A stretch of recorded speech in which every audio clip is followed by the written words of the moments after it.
주신 하나님 말씀 봅니다. 요한계시록 17장 8절 말씀 봅니다. 요한계시록 17장 8절 말씀. 내가 본 짐승은 전에 있었다가 시방 없으나 장차 무적행으로부터 올라와 멸망으로 들어갈지니 땅에 거하는 자들로서 창세 이후로 생명책에 농명되지 못한 자들이 이전에 있었다가 시방 없으나 장차 나올 짐승을 보고 기히 여기리라. 아멘. 우리 한번 수업하면 하나님은 살아계십니다. 하나님은 살아계십니다. 이게 우리의 믿음이 되어야 된다는 겁니다.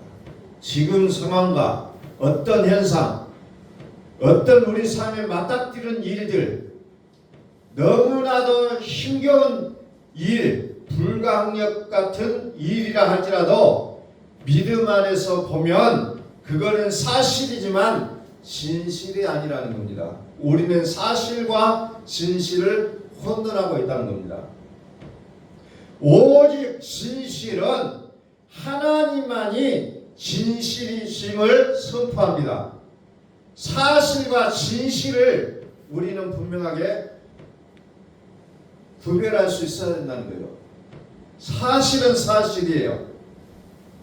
말씀을 드렸습니다.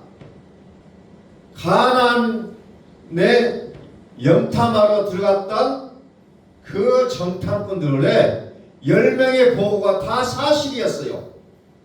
저들은 너무너무 거대하다. 너무너무 거대하지만 우리는 메뚜기와 같다. 정말 그들의 땅은 풍성하지만 우리는 가에 들어갈 수가 없을 것이라고 얘기했던 그들의 보고는 거짓이 아니었어요. 사실이었어요. 그러나 진실은 아니라는 겁니다. 진실은 뭐예요? 여호수아와 갈렙이 얘기했던 것처럼 하나님이 우리와 함께 하시면 저들은 우리의 밥이다. 이게 진실이었다는 거예요. 오늘 우리가 이 땅에 두 발을 붙이고 살아가는 이 대한민국이라는 이 땅이 어렵고 힘들고 복잡한 현실임에도 불구하지만 그건 사실이지만 그러나 하나님이 함께 하시면 그것은 우리에게 조금 더 문제가 되지 않는다는 것은 분명한 우리의 믿음이라는 겁니다. 오직 진실은 하나님만이 진실이라는 겁니다. 우리는 이것을 분명하게 잊어서는 안 된다는 겁니다. 이 세상은 전쟁터예요. 전쟁터. 너무나도 큰 전쟁터예요. 그럼에도 불구하고 우리는 하나님을 믿고 산다는 겁니다. 우리의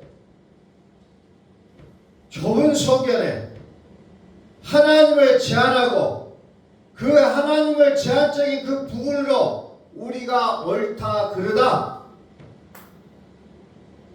율법적인 토대로 하나님을 해석하고 또 이해하고 알아왔었던 것이기 때문에 우리는 여전히 우리의 삶이 우리의 이 땅에 살아가는 우리의 모습이 메뚜기의 때와 같다라고 우리는 고백하고 있다는 겁니다. 나는 할 수가 없어. 나는 안 돼. 이 현실 속에서는 나는 도무지 안 된다고 얘기합니다.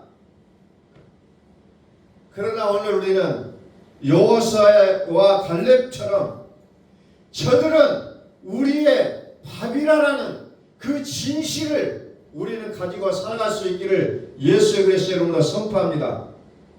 우리의 삶 속에는 많은 일들과 현실이 있지만은 그러나 그 속에서 생명과 평안이냐 아니냐를 우리는 구분할 수 있어야 된다는 겁니다.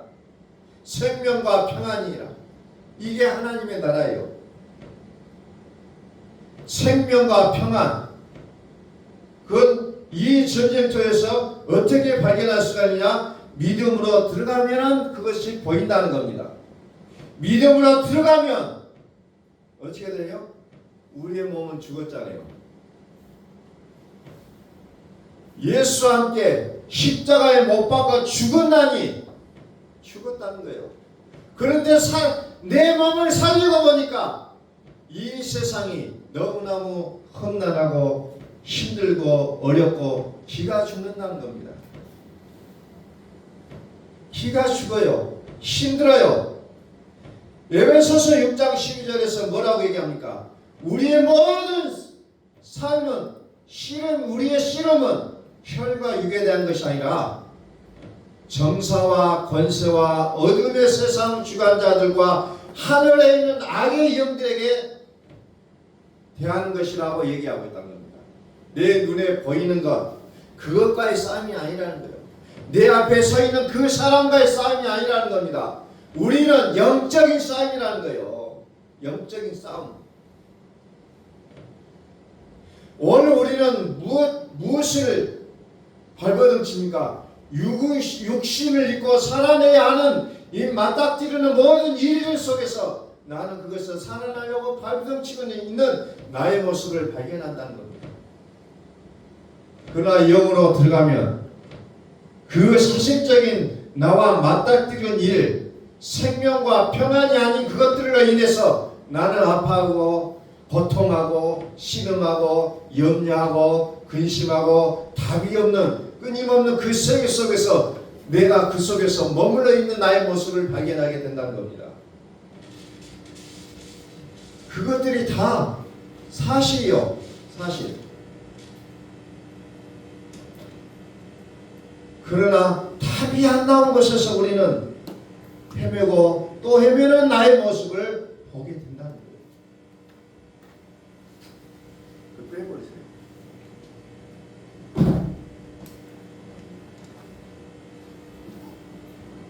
하나님을 제한시켜 놓고 나의 생각으로 모든 것을 엮어나가려고 보니까 너무너무 만리장성과 같은 문제와 염려와 고통으로 꽉 막혀버리고 있다는 겁니다. 그래서 그것을 해결하려고 우리는 발버둥치고 있는 나의 모습을 발견할 수밖에 없다는 겁니다. 자, 오늘 성경을 보십시오. 내가 본 짐승은 전에 있었다가 시간 없으나 장차 무적행으로부터 올라와 멸망으로 들어갈 자니 땅에 거하는 자들로서 창세 이후로 생명책에 기록되지 못한 자들이 이전에 있었다가 시간 없으나 장차 나올 짐승을 보고 기억이라. 그래서 생명책에 기록되지 못한 자들, 그들의 눈에 뭐가 보여? 짐승이 보인다는 겁니다. 또 요한계시록 13장 8절 보니까 죽임을 당한 어린 양의 생명책에 창세 이후로 기록되지 못하고 이 땅에 사는 자들은 다 짐승에게 경배한다 그랬잖아요. 생명책에 기록되지 못한 자, 그들의 삶은 사실에 입각하여 산다는 겁니다. 눈에 보이는 권세 앞에 굴복하고 눈에 보이는 짐승에게 경배하고 그러면서 나는 잘하고 있다라고 얘기합니다. 생명책에 기록되지 못한 자의 삶은 사실에만 근거해서 하려고 한다는 겁니다. 그러나 생명책에 기록된 자의 삶이 어때요? 진실을 본다는 겁니다. 진실을 본다는 거예요. 그래서 전쟁통 속에서도 뭐예요? 생명과 평안을 맛본다는 겁니다. 하나님의 영은 우리 속에서 생명과 평안이라는 겁니다. 그래서 지금 이 모든 일들이 생명과 평안이 아닌 것들로 나의 마음이 어동하고 또 관계가 되고 또 물리적인 것, 또 대인관계, 사람들과의 관계, 이런 모든 것들을 통해서 내게 생명과 평안이 아닌 모습이라면 우리는 그것들로부터 철저하게 나를 구별되게 해야 된다는 겁니다. 그걸 못하면 우리는 계속해서 우리는 끌려다니는 인생을 살아갈 수밖에 없다는 거예요.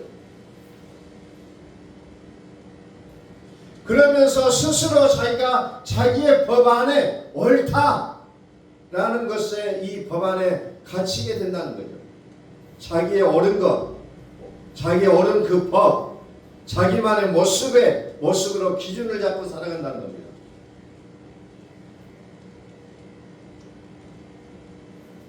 하나님의 옳은 법은 나도 살고 나와 관계된 일도 주변이 점점 살아나는데 나만이 옳은 법은 죽일 수밖에 없다는 겁니다. 상대를 죽이고 세상을 죽이는 모습으로 살아가고 있다는 겁니다.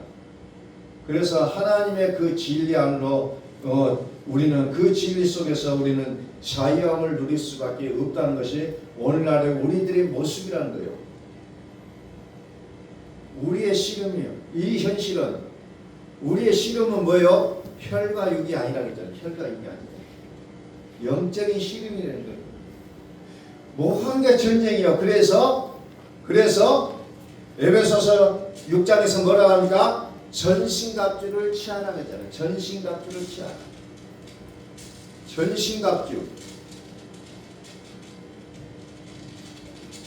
전신갑주를 취하라고 얘기하고 있습니다. 자, 전신갑주가 뭐예요? 진리의 띠를 띠라. 진리의 띠를 띠라. 진리의 띠를 띠라. 진리로 너희 허리띠를 띠고 의의 흉배를 붙이고 평안의 복음에 예비한 것은 신을 신고 모든 것에 믿음의 방패를 가지고 이런 내용들이 좀 나와요. 허리, 가슴, 발, 뭐 이런 것들이 다 뭐예요? 이것을 한마디로 얘기하면 그리스도를 가지라는 얘기예요. 우리는 이것이 무슨 말인지 때로는 혼동이 될 때도 있어요. 그러나 이것은 단순하게 생각하면 그리스도를 가지라는 얘기입니다. 그리스도를 가지. 복음의 진리의 띠, 복음의 신발, 구원의 투구, 성령의 검, 의의 흉배, 이런 모든 것들을 싸잡아서 얘기하면 그리스도가 함부로 얘기할 수가 있다는 거예요. 그래서 그리스도는 예리한 칼이라고 요한계시록에서는 기록하고 있잖아요. 전부 그리스도로 무장하라 이 말이에요. 무장하라. 그리스도로 무장하라. 자, 출애굽기 3장을 제가 보면서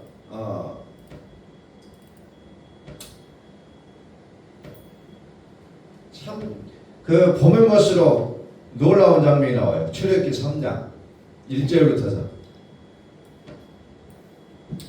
자, 모세가 그 장인 미디안 제사장 이드로의 양무리를 치더니 그 무리를 광야 서편으로 인도하여 하나님의 산 호렙에 이르매 여호와의 사자가 떨기나무 불꽃 가운데서 그에게 나타나시니라. 그가 보니 떨기나무에 불이 붙었으나 사라지지 아니하는지라. 이에 가로되 내가 돌이켜 가서 이 큰 광경을 보리라. 떨기나무가 어찌하여 타지 아니하는고 하는 동시에 여호와께서 그가 보려고 돌이켜 오는 것을 보신지라. 하나님이 떨기나무 가운데서 그를 불러 가라사대 모세야 하시매 그가 가로되 내가 여기 있나이다. 하나님이 가라사대 이리로 가까이 하지 말라. 너의 선 곳은 거룩한 땅이니 내 발에서 신을 벗으라. 모세가 양을 치고 있는데 갑자기 저만치서 떨기나무가 있는데 그 떨기나무에 이 가시나무에 뭐가 왜 불이 붙어요. 불이 나면은 그 나무가 타고 없어져 버릴 것인데 그날은 그 나무에 불이 붙었는데 꺼지지가 않는다는 겁니다. 그래서 이상해서 모세가 그것을 가까이 가서 보려고 가잖아요. 가까이 보려고. 나무는 타지 않아요. 근데 가까이 가니까 음성이 들리잖아요. 어떤 음성이 들립니까? 내가 선 것은 거룩하니 너의 발에서 신을 벗으라. 이게 굉장한 의미가 있는 얘기입니다. 모세가 하나님을 만나러 갈 때에 하나님께서는 그 땅은 거룩하니 너의 발에서 신발을 벗으라는 겁니다. 신을 벗으라. 우리는 회사에 들어갈 때 기본적으로 제출하는 것이 이력서라는 게 있잖아요. 근데 이력서라는 이 이자가 뭔 말이에요? 너의 신발을 신고 걸어온 경력의 내용을 쓰는 게 이력서예요. 그래서 세상에서는 네 신발로 신고 다니면서 걸어왔던 그 과정을 기록하여 내라고 얘기하는데 하나님은 반대로 얘기합니다. 네가 신고 다녔던 신발을 벗으라는 거예요. 다 벗으라는 거예요. 왜? 그 땅은 거룩하다는 거예요. 거룩한 땅에서는 인간이 하고 다녔던 모든 일들은 죄라는 거예요. 그러니 더 이상 관여하지 말고 신을 벗으라는 겁니다. 신을 벗으라. 왜? 고린도후서 5장 1절에 보니까 땅의 장막집이 다 무너져야 된다고 얘기하잖아요. 다 무너져야 된다. 그것을 또 다른 말로 뭐라고 표현하냐면 벗어야 옷이다 이렇게 표현합니다. 벗어야 된다. 왜 벗어야 되냐? 이렇게 벗고자 하는 것은 오히려 덧입고자 다시 입기 위해서는 반드시 벗어야 된다는 거예요. 내가 하나님의 나라의 소속이 되려면 너의 발에 신고 있는 신을 벗어야 된다는 거예요. 육을 벗어야 된다는 겁니다. 복음의 신을 신으려면 나의 신발을 벗어야 된다는 거예요. 나의 신발이 뭐예요? 내가 살아왔었던 모든 삶의 경력 전부 다 버려야 된다는 거예요. 다 벗어버려야 된다는 겁니다. 하나님 앞에 가서는 아무것도 쓸모가 없다는 거예요. 그래서 성경은 늘 얘기합니다. 벗어라. 그리고 새 옷을 입으라는 거예요. 내가 과거에 살아왔던 모든 것들을 다 내려놓고 하나님을 만나라는 거예요. 우리의 선입견을 가지고 하나님을 만날 수 없다는 겁니다. 그런데 자꾸 나의 선입견을 가지고 하나님을 생각하고 만나려고 한다는 겁니다. 벗어야 새로운 신을 신을 수가 있는 거예요. 우리의 씨름은 혈과 육이 아니라는 겁니다. 에베소뿐만 아니라 성경 전체는 이것을 말하고 있다는 겁니다. 하나님을 믿는데 하나님 어떤 분이에요? 자꾸 묻는다는 거예요. 능력이 많으시고 사랑이 많으시고 뭐 지혜로우시고 뭐 성령의 여러 가지 표현들을 다 동원해서 하나님은 이런 분이라고 얘기하지만 그것으로 하나님을 다 표현할 수가 없다는 겁니다. 단 하나 뭘로 얘기할 수 있습니까? 하나님은 살아계시다는 거예요. 하나님의 살아계심을 우리가 믿느냐는 겁니다. 네가 나를 믿느냐? 너희는 나를 뭐라고 믿느냐? 주는 그리스도시요 살아계신 하나님의 아들이십니다. 오직 우리가 하나님을 알아야 될 내용이 뭐예요? 하나님은 살아계시다는 거 이거라는 겁니다. 하나님이 살아계신다는 이 믿음, 이것만이 우리는 하나님을 영화롭게 해드릴 수가 있다는 거예요. 이 믿음이 될 때에 사랑해야 하는 그 스러움과 심성과 씨름이 없어진다는 거죠. 하나님의 살아계심을 우리는 볼 수도 없고 알 수도 없고 눈으로 귀로 들을 수도 없고 혈과 육으로는 결단코 영적인 씨름을 우리는 할 수가 없다는 거예요. 혈과 육으로는 하나님의 나라를 유업으로 받을 수가 없다는 거예요. 혈과 육이 뭐냐? 썩어질 거라는 겁니다. 썩어질 것을 붙잡고 아무리 우리가 노래간들을 해도 거기에는 의미가 없다는 거예요. 사망아 너의 쏜 것이 죄요 죄의 권능은 율법이라. 율법적인 믿음이 혈과 육으로 사는 믿음이라는 거 얘기하고 있는 겁니다. 그래서 율법은 육체와 상관되는 법이라고 히브리서 7장 16절에서 말씀하고 있다는 겁니다. 율법은 육체와 상관되는 법이에요. 그래서 로마서 8장에서 율법을 뭐라고 했냐면 무서워하는 이 종의 영이라고 얘기하고 있습니다. 자, 갈라디아서 3장 19절 말씀 봅니다. 갈라디아서 3장 19절. 그런즉 율법은 무엇이냐? 법법함을 인하여 더한 것이라. 천사들로 말미암아 신부의 손을 빌어 베푸신 것인데 약속하신 자손이 오시기까지 있을 것이라. 율법이 뭐냐? 천사의 영이라고 얘기하는 거죠. 천사의 영. 다시 말해서 무서워하는 종의 영. 육신은 연약하여 율법이 요구하는 그 율법적 모든 기준을 철저히 하지 말라 하는 그 내용들을 다 지켜낼 수가 없다는 거예요. 율법의 요구사항을 이 육신은 다 감당할 수가 없다는 겁니다. 다 지켜낼 수가 없다는 거예요. 율법은 우리가 육신이 율법을 지켜야 하도록 요구하고 있다는 겁니다. 누가요? 천사가. 율법이 요구되는 대로 잘 지키면 복을 준다고 얘기한다는 겁니다. 율법 안에서도 유업이 있다고 얘기한다는 거죠. 그러나 이 모든 것을 누가 해낼 수 있을 것인가?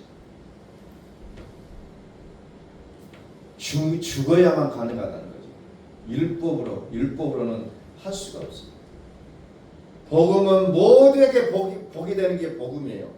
모두에게. 그래서 예수님께서 수고하고 무거운 짐자들아 다 내게로 오라. 내가 너희를 쉬게 하리라. 내가 너희를 쉬게 하리라. 이게 복음이라는 겁니다. 자, 첫째 날, 둘째 날, 셋째 날, 넷째 날, 다섯째 날, 여섯째 날, 여섯째 날까지는 우리는 열심히 일을 해야 된다고 성경은 얘기하고 있어요. 열심히. 그러나 빛은 빛인데 아직 어둠과 함께 있어요. 그래서 아침이 되니 저녁이 되며 아침이 되니 이는 첫째 날이다. 저녁이 되며 아침이 되니 이는 둘째 날이다. 셋째 날이다. 넷째 날이다. 다섯째 날이다. 여섯째 날이다. 그래서 어둠이 같이 있다는 거예요. 이 어둠과 함께 있는 것에서 우리의 모든 노력들은 온전한 것이 아니라는 겁니다. 그래서 다섯째 날, 여섯째 날에는 그 마음의 땅에 들짐승과 악한 것들이 가득하고 있어요. 그래서 요한계시록 18장 2절에서 뭐라고 합니까? 그것을 더러운 영에 모이는 처소, 귀신의 처소, 각종 더러운 영들이 모이는 것이다. 이렇게 명명하고 있잖아요. 이제 하나님의 살아계심은 더 이상 이론이 아니심을 선포합니다. 하나님의 살아계심이 나의 믿음이 될 수 있기를 간절히 바랍니다. 열심히 내가 살아내야 하는 게 아니라 이제 하나님이 나를 위하여 살아주시는 그 믿음의 단계로 들어가야 된다는 거죠. 일곱째 날에는 아무 일도 하지 말아라. 일곱째 날에는 내가 하겠다. 하나님 말씀하십니다. 내가 너희를 쉬게 하리라. 내가 너희를 쉬게 하리라. 복음의 경계가 갈라지지 않고 불확실하다면 우리는 하나님을 말하고 하나님을 믿지만 아직 내 속에 혈과 육이 같이 있는 모습이라는 겁니다. 두 법이 살고 있다고 했잖아요. 두 법. 계집종과 자유하는 여자. 두 종류의 법이 살고 있다고 했잖아요. 두 종류의 법. 계집종과 그 아들을 내어 쫓으라. 계집종의 아들이 자유하는 여자의 아들을 더불어 유업을 얻지 못하리라. 계집종의 아들이 자유하는 여자의 아들로 더불어 유업을 받고, 두 법이 같이 공존해서는 안 된다는 거죠. 하나는 정의 법이요, 하나는 자유하는 법이라는 거죠. 율법적인 토대 하갈, 그 율법을 통해서 믿음의 토대가 세워진 이스마엘. 그러나 사라는 자유하는 여자라고 얘기하고 있잖아요. 자유. 이 자유하는 여자의 아들 이삭. 그래서 이스마엘과 이삭을 두 법으로 이렇게 소개를 하고 있다는 거예요. 혈과 육으로는 하나님의 나라를 유업으로 받을 수가 없다는 거예요.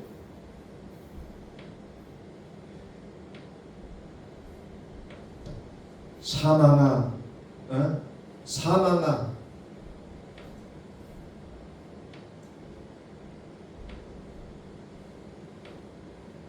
사망아, 너의 이기는 것이 어디 있느냐?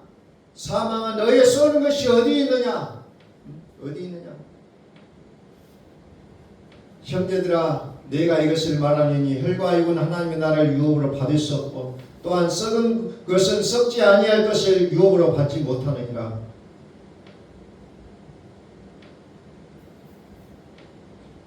받지를 못한다는 거예요. 두 법으로는. 그래서 고린도전서 12장 50절과 갈라디아서 4장 내용은 똑같은 얘기라는 것을 우리는 성경을 통해서 알 수가 있어요. 똑같은 얘기. 두 법으로는 유업으로 받을 수가 없다. 4장 30절, 갈라디아서 4장 30절과 갈라디아서 12장 50절 같은 말이라는 거예요. 같은 말. 두 법으로는 결단코 하나님의 나라를 유업으로 받을 수가 없다는 것을 성경은 얘기하고 있다는 거예요. 내가 육신이 주인 되어서 열심히 거룩하게 살아내는 것, 이게 율법이라는 거예요. 사도 바울은 율법에 의로운 흠이 없게 아주 신실하게 거룩하게 살아왔지만 어쨌든 그 복음 그리스도를 만난 후부터 율법을 뭐라고 해요? 배설물로 여겨버린다는 거예요. 배설물로. 배설물을 끌어안고 살 수가 없다는 것을 사도 바울은 알았다는 겁니다. 구약에서는 욥이라는 사람이 그랬잖아요. 그동안에 자기가 살아왔던 그 의로움을 이제 탈탈 털어버리고 이제 그리스도로 살아가는 그의 모습 속에서 하나님께서 더 큰 은혜의 복을 내리시는 장면을 우리는 봤다는 거예요. 우리는 그것을 구분하지 못하면 너무너무 세상을 여전히 섞어 살아가는 모습이라는 겁니다. 그래서 욥이라는 사람이 탈탈 털어버리고 욥기 42장 5절에서 이제 내가 듣기만 하였었더니 이제 하나님을 내 눈으로 본다고 하잖아요. 내가 지금까지 듣기만 했어요. 그러나 하나님이 살아계시다는 것을 이제 비로소 그의 그 모든 피부로 이제 알게 됐다는 거예요. 그것을 하나님이 살아계시다는 것을 두 단어로 얘기하면 뭐라고요? 영생이라고 얘기하는 거예요. 영생. 그래서 성경은 이 영생이 있는 줄 알고 성경을 우리는 봐야 된다는 것을 요한복음 5장 39절 40절에서 우리에게 말씀하고 있는 겁니다. 성경은 하나님이 살아계시다는 거예요. 욥이 내가 듣기만 하였었더니 내가 주를 보게 되었습니다 라고 고백하는 거예요. 이제 하나님의 살아계심을 보는 거예요. 듣는 것을 넘어 보는 믿음으로 나간다는 겁니다. 모든 현장 속에서 살아계심을 보는 것, 이게 우리의 믿음이라는 겁니다. 우리 한번 선포합니다. 하나님은 살아계십니다. 이제 살든지 죽든지 우리는 주의 것입니다. 먹어도 주를 위하여 먹고 굶어도 주를 위하여 굶어야 되는 이 주권적인 하나님의 살아계심이 우리의 믿음이 되어야 된다는 겁니다. 그래서 성경은 뭐라고 얘기합니까? 더 좋은 예수는 더 좋은 언약의 보증이라고 얘기하잖아요. 더 좋은 언약의 보증이다. 예수보다 더 좋은 언약이 없다는 거예요. 예수님이 더 좋은 언약의 보증이 되신다는 거예요. 더 좋은 언약의 보증. 예수님이 나의 보증인이에요. 우리는 어디를 가든지 간에 예수님께서 나를 보증해 주신다는 겁니다. 그것처럼 우리에게 얼마나 힘이 되는 일이 없을 거예요. 예수님이 나의 보증인이에요. 예수님이 나의 보증이에요. 보증. 예수님보다 더 좋은 보증은 없다는 거예요. 요한에서 2장 25절 보니까 그가 우리에게 약속하신 약속이 이것인데 곧 영원한 생명이라고 얘기해요. 영생, 영원한 생명은 영생이라고 얘기합니다. 영생. 항상 살아계시는 참 하나님. 요한계시록 5장 20절에서 또 아는 것은 하나님의 아들이 이르러 우리에게 지각을 주사 우리로 참된 자를 알게 하신 것과 같다는 우리가 참된 자 곧 그의 아들 예수 그리스도 안에 있는 것이다 얘기하고 있잖아요. 그의 아들 그가 누구예요? 참 하나님이라고 합니다. 참 하나님. 참 하나님은 영생이에요. 영생. 우리에게 하나님이신 언약은 하나님의 약속은 무엇을 약속이냐? 참 하나님 당신 자신을 주시겠다고 약속하시는 거예요. 우리는 이것을 온전히 우리의 믿음이 될 수 있기를 예수 그리스도로 선포합니다. 약속의 믿음. 약속의 믿음이 뭐냐? 영생이에요. 영생. 살아계신 하나님. 우리는 이 살아계신 하나님을 우리의 믿음에 붙잡아 놔야 된다는 거죠. 우리는 성경을 나는 잘 모르겠다. 난 성경을 너무 몰라요. 얘기할 수도 있지만 그러나 뭐예요? 하나님은 살아계시다는 걸 믿는 게 우리의 믿음이 되어야 된다는 거예요. 우리는 이 믿음을 가지고 살아갈 때 어느 곳에 가든지 간에 주눅들 이유가 없다는 겁니다. 하나님은 살아계시다는 거예요. 당당하시라는 거예요. 저와 여러분들은 하나님의 나라의 주인공이라는 겁니다. 그런데 주인공이 자꾸 낙자 흩어지고 뒤로 숨고 쩔쩔매고 있는 그의 모습이라면 주인공이 아니잖아요.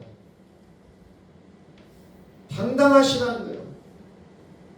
하나님은 나의 믿음이라는 거예요. 하나님이 나의 믿음이에요. 이제 그 하나님이 나의 믿음이에요. 그래서 우리는 이 땅에 살아가면서 오직 당당하게 살아갈 수 있는 우리의 삶의 근거가 있다는 겁니다. 우리 한번 선포합니다. 하나님은 살아계십니다. 하나님은 살아계십니다. 기도하겠습니다.